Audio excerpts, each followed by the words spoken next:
America के पूर्व राष्ट्रपति बराक ओबामा के बुक बम ने कांग्रेस में तो खलबली मचा दी है।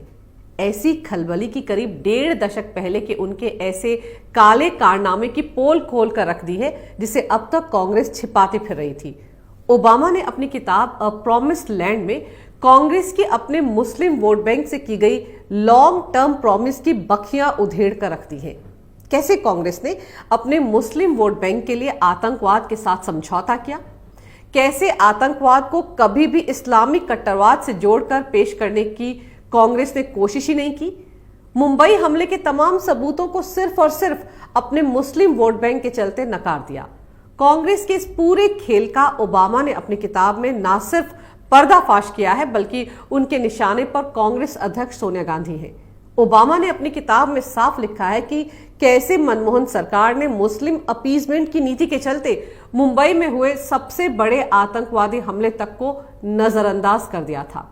2008 में मुंबई पर हुए अब तक के सबसे बड़े आतंकवादी हमले के लिए जिम्मेदार पाकिस्तान को भारत ने ऐसे क्यों छोड़ दिया? क्यों पाकिस्तान पर हमला नहीं किया गया था? इस सवाल का जवाब अमेरिका के पूर्व राष्ट्रपति बराक ओबामा ने अपनी इस किताब अ प्रॉमिस्ड लैंड में दिया है। 26/11 के इस आतंकवादी हमले ने न सिर्फ पूरे देश को बल्कि दुनिया को हिलाकर रख दिया था। इस हमले को पाकिस्तान के आतंकवादी संगठन लश्कर-ए-तैयबा के 10 आतंकवादियों ने अंजाम दिया था, जो पाकिस्तान से समंदर के रास्ते मुंबई में दाखिल हुए थे। इस हमले में करीब 250 बेगुनाह लोग मारे गए थे, जबकि मुंबई पुलिस, एटीएस और एनएसजी के 11 जवान भी इस हमले में शहीद हुए थे। 12 साल पहले हुए इस हमले को पाकिस्तान ने बहुत ही सुनियोजित तरीके से अंजाम दिया था। हमले के दौरान इन आतंकवादियों को सैटेलाइट फोन पर पाकिस्तान में बैठे उनके आका लगातार गाइड भी कर रहे थे।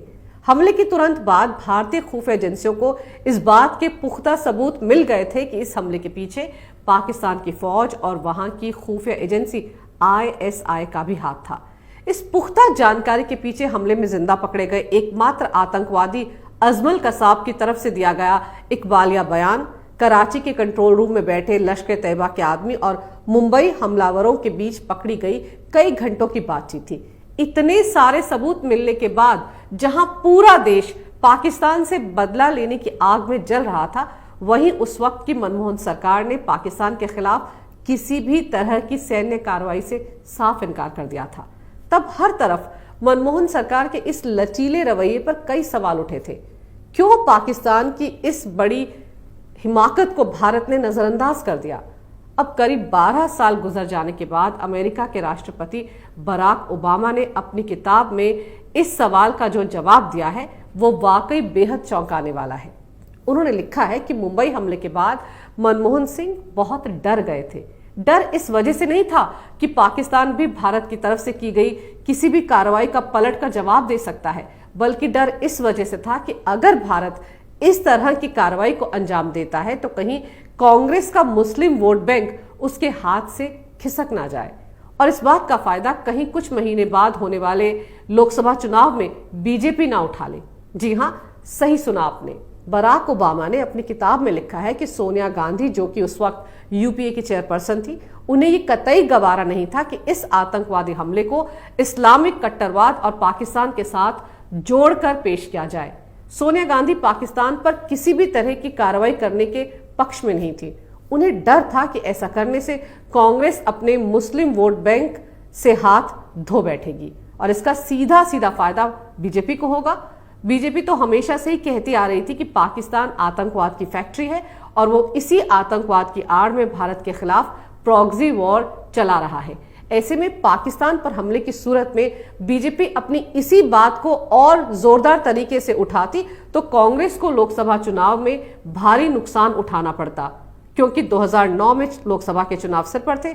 ऐसे में कांग्रेस, जो 2009 का चुनाव भगवा आतंकवाद के मुद्दे पर लड़ने का मन बना चुकी थी, वो पाकिस्तान पर हमला करके आ बैल मुझे मार नहीं करना चाहती थी और इसीलिए अपने मुस्लिम वोट बैंक को एकजुट रखने के चलते उस वक्त की मनमोहन सरकार ने अपने फायदे के लिए न सिर्फ देश के मान सम्मान को ताक पर रख दिया, बल्कि देश की सुरक्षा के साथ भी एक समझौता कर लिया।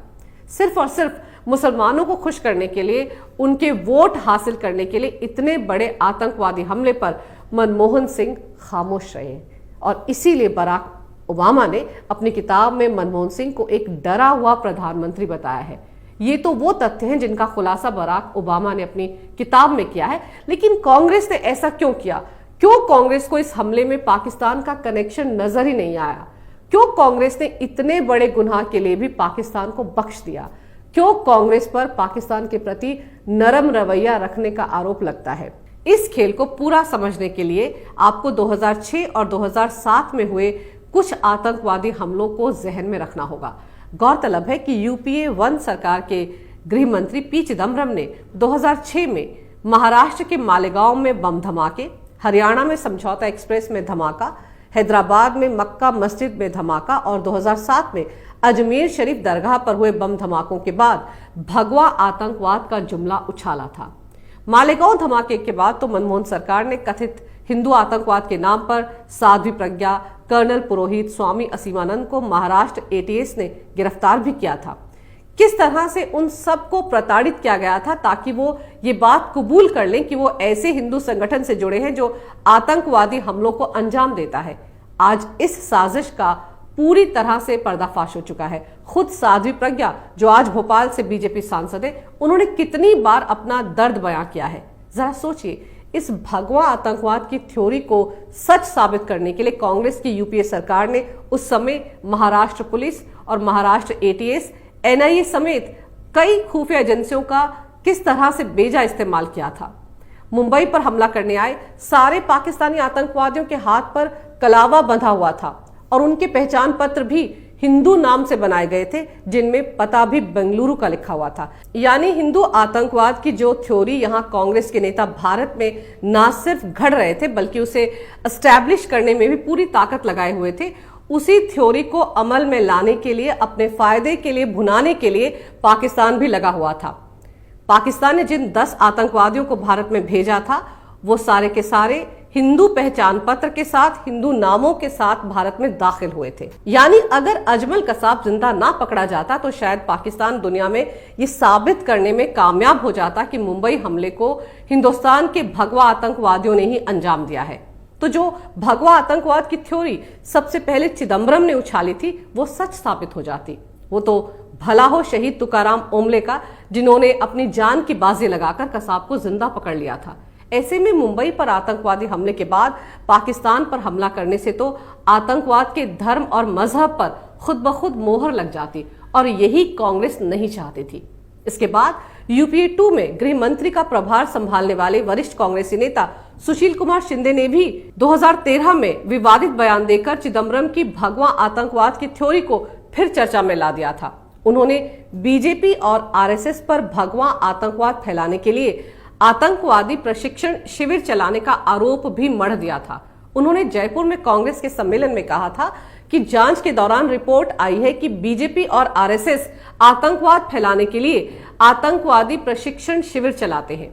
गौर करने वाली बात तो यह है कि शिंदे के इस बयान के करीब 1 महीने बाद राहुल गांधी ने यहां तक कहा था कि इस्लामिक आतंकवाद से ज्यादा बड़ी चुनौती हिंदू आतंकवाद है। मजेदार तो यह है कि 26/11 के मुंबई आतंकवादी हमले को भगवा आतंकवाद से जोड़ने की सारी साजिश भी हो चुकी थी और इसके लिए विवादित पत्रकार अजीज बर्नी ने तो बाकायदा 26/11 आरएसएस की साजिश इस शीर्षक से एक किताब तक लिख डाली थी। और मुसलमानों को खुश करने के लिए कांग्रेस के वरिष्ठ नेता दिग्विजय सिंह ने तो 4 कदम आगे बढ़कर इस किताब का विमोचन भी कर दिया था। हैरानी की बात यह है कि कांग्रेस की सरकार के वक्त इस तरह की पुस्तकें लिखी गई और उनका विमोचन तक कांग्रेसी नेताओं ने किया, जबकि उस समय अमेरिका तक ये बता रहा था कि मुंबई हमले में शामिल आतंकवादी पाकिस्तान से आए हैं।